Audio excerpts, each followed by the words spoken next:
Quelque chose se produit cette semaine qui n'était pas arrivé depuis près de 20 ans. Le roi Charles III et la reine Camilla effectuent une visite d'État de 4 jours aux États-Unis, du 27 au 30 avril 2026, à l'invitation du président Donald Trump. La dernière fois qu'un monarque britannique en exercice s'était rendu en visite d'État aux États-Unis remonte à 2007, lorsque la reine Élisabeth II avait été reçue par George W. Bush. Cela mérite déjà d'être souligné. Mais ce qui rend cette visite particulièrement remarquable, c'est son timing. Elle intervient pendant le semi-quincentenaire des États-Unis, le 250e anniversaire de la déclaration d'indépendance. Le pays qui s'était affranchi de la couronne britannique accueille aujourd'hui un roi britannique au cœur même de son pouvoir. Dans l'année même où il célèbre un quart de millénaire d'indépendance. Inutile d'être un spécialiste des prophéties pour percevoir la force symbolique de cette image. Pour ceux qui observent les événements à travers une grille de lecture biblique, 5 angles spécifiques méritent réflexion. Il ne s'agit pas de prédiction, mais d'observation sur la façon dont le symbolisme du moment s'aligne sur des schémas décrits dans la Bible. Première piste. Le lion et l'aigle dans Daniel 7. Daniel 7:4 décrit la première des 4 bêtes dans la vision des empires mondiaux. Elle ressemble à un lion avec des ailes d'aigle. Puis les ailes sont arrachées. Plusieurs commentateurs ont associé cette image au monde anglo-américain. Le lion est l'emblème de la Grande-Bretagne, l'aigle celui des États-Unis. L'arrachage des ailes correspondrait dans cette lecture à la Révolution américaine, le moment où l'aigle s'est séparé du lion pour suivre sa propre voie. 2 siècles et demi plus tard, l'aigle et le lion se tiennent à nouveau côte à côte dans le jardin des roses de la Maison-Blanche. Que cette image constitue ou non un accomplissement prophétique est une autre question, mais le visuel, dans l'année du 250e anniversaire, est difficile à ignorer. Deuxième piste. Les rois de la terre dans l'Apocalypse. L'Apocalypse évoque à plusieurs reprises les rois de la terre qui se rassemblent autour du système de pouvoir dominant. Les chapitres 17 et 18 les présentent comme alignés sur une structure mondiale qui finit par s'effondrer. Ce qui se passe cette semaine correspond assez bien à cette image. Un monarque régnant, chef du Commonwealth et gouverneur suprême de l'Église d'Angleterre, s'entretient avec le dirigeant élu le plus puissant du monde, au centre symbolique de l'influence globale. La question, pour qui lit ces textes prophétiquement, n'est pas de savoir si la rencontre correspond parfaitement à l'Apocalypse, mais si le tableau qui se dessine, des chefs d'État s'alignant autour d'un système mondial, correspond au genre d'image que l'Apocalypse évoque, ou si cette apparente puissance masque la fragilité décrite dans ces mêmes chapitres. Troisième piste. Tarsis et les jeunes lions dans Ézéchiel 38. Ézéchiel 38 décrit une future invasion d'Israël par une coalition menée par un personnage appelé Gog. Face à cette invasion, un groupe identifié comme les marchands de Tarsis et tous ces jeunes lions réagit, mais sans engagement militaire. Ils protestent diplomatiquement, posent une question, puis restent en retrait. De nombreux exégètes identifient Tarsis à la Grande-Bretagne, nation maritime et commerçante par excellence. Les « jeunes lions » désigneraient alors ces anciennes colonies, au premier rang desquelles les États-Unis. Ce qui rend cette piste actuelle, c'est le contexte. La visite se déroule sur fond de tensions avec l'Iran. Le Royaume-Uni a publiquement refusé de s'engager militairement aux côtés des États-Unis dans ce conflit. Le schéma d'un bloc commercial britannique et de ses ramifications qui émettent des déclarations plutôt qu'ils n'agissent militairement correspond précisément à la description d'Ézéchiel 38:13. Quatrième piste, le fer et l'argile dans Daniel 2. Daniel 2 décrit une grande statue aux matériaux différents représentant des empires successifs. Les pieds sont en fer mêlés d'argile, une combinaison qui paraît solide mais ne tient pas vraiment. Le verset 43 dit « Ils se mêleront par la semence des hommes, mais ils ne s'attacheront pas l'un à l'autre. » une unité de surface qui recouvre une faiblesse structurelle. La rencontre Trump-Charles paraît chaleureuse en public. La pompe est impressionnante, les poignées de main fermes. Pourtant, en profondeur, le tableau est plus complexe. Menaces de tarifs douaniers, désaccords sur l'Iran, litiges sur les îles Chagos, tensions autour du pétrole de la mer du Nord, et les remarques peu amènes de Trump sur le Premier ministre Starmer. Cet écart entre l'apparence unie et la réalité sous-jacente correspond exactement à ce que décrit Daniel 2. Cinquième piste, la 250e année et les 5 jubilés. Le Lévitique 25 institue l'année du jubilé, tous les 50 ans, après 7 cycles de 7 ans. Une année de réinitialisation où les dettes sont annulées, les esclaves libérés, les terres retournent à leurs propriétaires d'origine. Le 250e anniversaire des États-Unis correspond exactement à 5 cycles jubilaires complets. Que Dieu continue ou non d'agir directement à travers ces cycles reste débattu, mais la charge symbolique est forte. La nation qui s'est éloignée d'un roi il y a 2 siècles et demi accueille à nouveau un roi au cœur de son pouvoir, précisément dans l'année qui marque 5 jubilés accomplis. Pour qui veut y voir un retour à la case départ symbolique, le timing part de lui-même. Aucune de ces pistes n'est incontestable. La Bible ne nomme pas les nations modernes, ni ne prédit des visites d'État précises. Un enseignement prophétique honnête doit reconnaître quand il s'agit d'un parallèle plutôt que d'un accomplissement. Mais il y a une différence entre forcer un rapprochement et en remarquer un. 5 passages bibliques distincts, Daniel 7, Apocalypse 17, Ézéchiel 38, Daniel 2 et Lévitique 25, trouvent un écho dans différents aspects de ce qui se passe cette semaine. Le lion et l'aigle réunis. Les rois de la terre en conférence. Les marchands de Tarsus en retrait face à un conflit au Moyen-Orient. Le fer et l'argile qui tiennent pour les caméras. La 250e année. Chacun de ces éléments, pris isolément, pourrait passer inaperçu. Le fait qu'ils convergent tous autour du même événement, la même semaine, mérite qu'on y réfléchisse sérieusement plutôt que de le balayer d'un revers de main. Je souhaite maintenant aborder un sujet qui peut sembler relever de la science-fiction, mais qui se produit bel et bien aujourd'hui. Je le ferai avec prudence, dans une perspective biblique. L'Apocalypse décrit une marque sur la main droite ou sur le front, et un système où personne ne pourra acheter ni vendre sans cette marque. Cela fascine et inquiète les chrétiens depuis des siècles. Je tiens à être clair. Je ne crois pas que la marque de la bête soit déjà là. En revanche, les fondations technologiques sont en train d'être posées, d'une manière qui aurait semblé impossible il y a encore quelques années. Cela mérite notre attention. Quelques exemples concrets. Bill Gates et sa fondation développent des tatouages électroniques. Non pas des tatouages ordinaires, mais des implants ou patchs cutanés capables de surveiller des données de santé, de stocker des informations d'identité et de communiquer avec d'autres appareils. L'objectif affiché est médical, suivi des patients, détection précoce des maladies.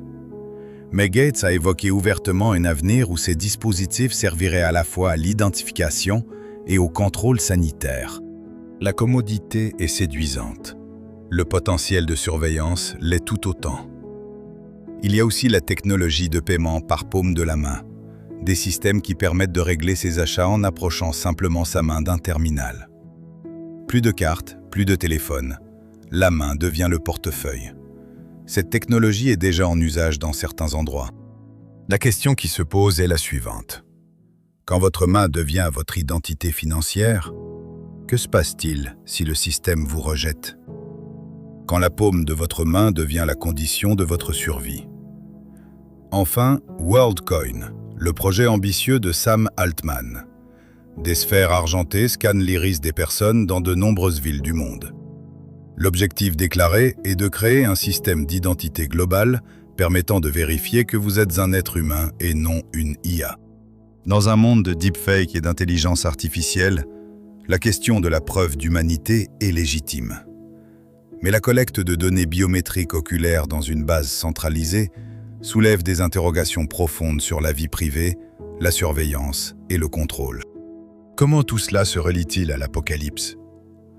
La description biblique de la marque comporte 3 éléments: la main ou le front, la capacité d'acheter et de vendre, et un système de contrôle que tous n'accepteront pas librement. Nous n'en sommes pas encore là. Personne n'impose encore cette technologie. La participation reste volontaire dans la plupart des cas. L'état de surveillance totale n'est pas arrivé, mais l'infrastructure est en train de se construire. La vraie question est donc, qui va contrôler tout cela? Qui aura accès aux données? Qui décidera du moment où l'accès d'une personne sera révoqué? Permettez-moi de vous présenter un scénario hypothétique inspiré d'Apocalypse 13. Imaginez un avenir, pas dans 50 ans, mais peut-être dans 10 ou 15 ans, où toute l'activité économique est numérique. Les espèces ont disparu. Chaque transaction passe par un système privé. Et pour accéder à ce système, il faut une vérification biométrique. Votre visage, votre paume, votre iris. Votre identité entière est liée à votre corps. Imaginez maintenant que ce système soit contrôlé par une poignée de grandes entreprises technologiques. Elles possèdent vos données biométriques. Elles savent où vous êtes allé, ce que vous avez acheté, qui vous avez contacté. Elles peuvent geler vos comptes, vous refuser l'accès, vous faire disparaître économiquement sans procès, sans procédure légale et sans aucun recours possible. C'est l'aboutissement logique de la direction vers laquelle nous nous dirigeons. Et Apocalypse 13 décrit précisément un système où ce type de contrôle économique devient possible. Non pas forcément par un gouvernement traditionnel, mais par un système qui centralise le pouvoir sur le commerce. Je tiens à rester prudent et équilibré. Premièrement, aucune de ces technologies n'est, pour l'instant, la marque de la bête. La marque sera mise en place dans un contexte précis, avec une signification spirituelle claire et dans le but explicite de contrôler l'adoration. Nous n'y sommes pas. Deuxièmement, les chrétiens ne doivent pas devenir des ludites. La technologie n'est pas intrinsèquement mauvaise. Le suivi médical peut sauver des vies, les paiements numériques peuvent aider les personnes non bancarisées et les systèmes d'identité peuvent lutter contre la fraude. Le problème n'est pas la technologie elle-même, mais la concentration du pouvoir, le manque de transparence et le risque d'abus. Troisièmement, l'avertissement biblique porte avant tout sur l'adoration. À qui ou à quoi accordez-vous votre confiance ultime? Quelle est votre allégeance profonde? La marque n'est pas principalement un outil de surveillance, c'est un marqueur d'adoration. Elle signifie l'allégeance à un système qui s'oppose à l'agneau. L'année 2025 a été une année remarquable pour ce que je ne peux pas vraiment qualifier de simple divertissement. Ce fut une année où l'industrie du spectacle a semblé presque joyeuse de se moquer ouvertement de la foi chrétienne. Quelques exemples. Hollywood et le divertissement mondain présentent de plus en plus les chrétiens non seulement comme des personnes imparfaites, mais comme des imbéciles ou des dangers publics. Le message est clair. Si vous êtes un chrétien traditionnel, vous faites partie du problème. Vos valeurs sont toxiques. Votre foi est un fléau social. Des émissions majeures comme Saturday Night Live ont diffusé des sketchs qui se moquaient de la mort et de la résurrection de Jésus. Cette moquerie n'était ni audacieuse ni intelligente. Elle était méprisante, conçue pour rendre la foi ridicule. En tant que croyants, cela devrait nous attrister de savoir que des millions de personnes consomment ce contenu et en concluent que le christianisme est au mieux inutile, au pire dangereux. Mais réfléchissons bien. Les apôtres ont été fouettés, lapidés et martyrisés. Paul a été battu de verge, Pierre crucifié, les premiers chrétiens jetés au lion. Être moqué sur Internet ou lors d'une cérémonie de remise de prix n'est pas de la persécution. Ce n'est même pas comparable. Et pourtant, quelque chose se passe qui mérite notre attention. La moquerie n'est pas seulement faite de blagues isolées.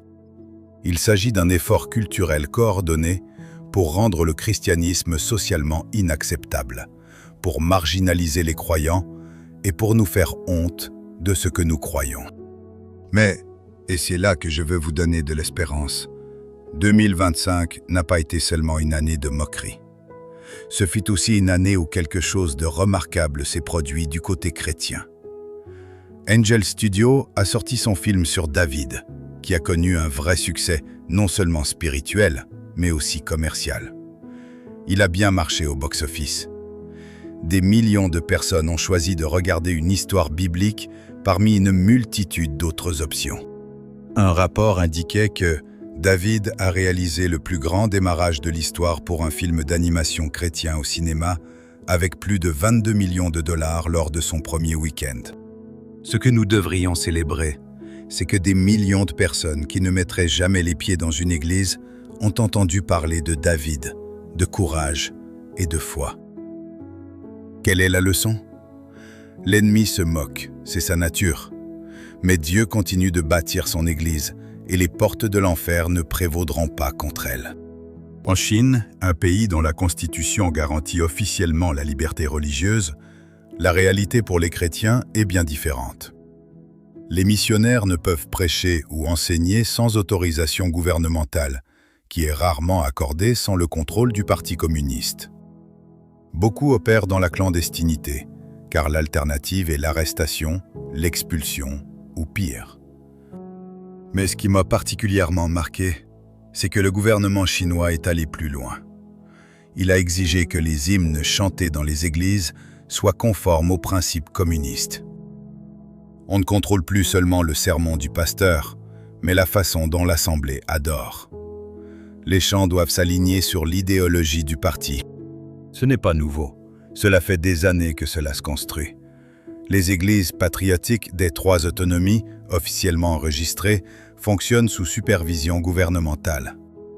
Les croix ont été retirées des bâtiments, des pasteurs emprisonnés pour avoir prêché les mauvaises choses, et les chrétiens des églises clandestines vivent sous une surveillance constante.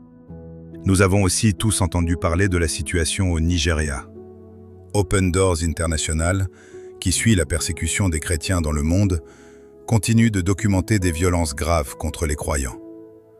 Selon leur World Watch List 2025, même si la persécution a légèrement diminué, le Nigeria reste un pays particulièrement meurtrier pour les chrétiens. La violence n'est ni aléatoire ni ponctuelle. Elle est ciblée, soutenue et dévastatrice. En novembre 2025, le président Trump a déclaré que si le gouvernement nigérian ne mettait pas fin à ces persécutions, les États-Unis seraient prêts à agir militairement. Jésus a dit « Heureux êtes-vous lorsqu'on vous insulte, qu'on vous persécute et qu'on dit faussement contre vous toutes sortes de mal à cause de moi. » Il ne nous donnait pas un avertissement, il nous faisait une promesse. Souffrir pour sa foi n'est pas un échec, c'est un témoignage. C'est la preuve que nous appartenons à quelqu'un qui vaut la peine qu'on meure pour lui. Laissez-moi vous poser une question personnelle. Si suivre Jésus vous coûtait votre emploi, vos relations familiales ou votre sécurité, continueriez-vous à le suivre? Ce n'est pas une hypothèse pour beaucoup de croyants dans le monde. C'est leur réalité quotidienne. La question n'est donc pas de savoir si la persécution va venir. La question est de savoir si notre foi est assez réelle pour tenir bon le jour où elle arrivera. Mon prochain point concerne Israël. Zacharie a écrit quelque chose de remarquable. Dieu ferait de Jérusalem une coupe d'étourdissement et une pierre pesante pour tous les peuples. Et il ajoute un détail que nous oublions souvent. Tous ceux qui la soulèveront se blesseront gravement. Quand je lis cela, je ne vois pas un Dieu vindicatif, mais un Dieu fidèle et engagé. Il dit « Cette ville compte pour moi. Ce peuple compte pour moi. Si vous vous en prenez à eux, vous vous opposez à mes desseins. » Remarquez bien, Dieu ne dit pas que les nations réussiront à détruire Jérusalem. Il dit qu'elles se blesseront en essayant. Il y a une énorme différence. L'histoire de Jérusalem est extraordinaire. Des empires se sont levés et effondrés. Des armées ont marché sur cette ville pendant des millénaires et elle tient encore debout. Elle continue de capter l'attention du monde d'une manière qui défie toute logique purement politique. Le monde entier est obsédé par un petit bout de terre pas plus grand qu'un État américain. Les titres, les colères, les alliances, les manifestations, tout converge vers Jérusalem et sa région. Qu'est-ce que cela nous dit? Que la parole de Dieu est vraie? Que la prophétie de Zacharie n'est pas une vieille histoire, mais une réalité actuelle?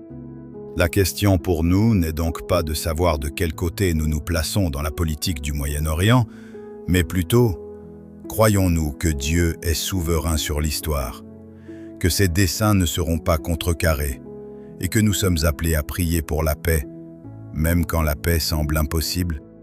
Enfin, un dernier point sur la technologie et nos cœurs. On parle beaucoup d'intelligence artificielle ces derniers temps, et je comprends les inquiétudes des chrétiens. Face à quelque chose de nouveau et de puissant, notre réflexe est de demander « Est-ce mauvais? Est-ce l'œuvre du diable ?» Mais peut-être que la meilleure question n'est pas « L'IA est-elle l'antichrist ?» mais quelque chose de plus simple. J'ai lu récemment quelque chose qui m'a marqué.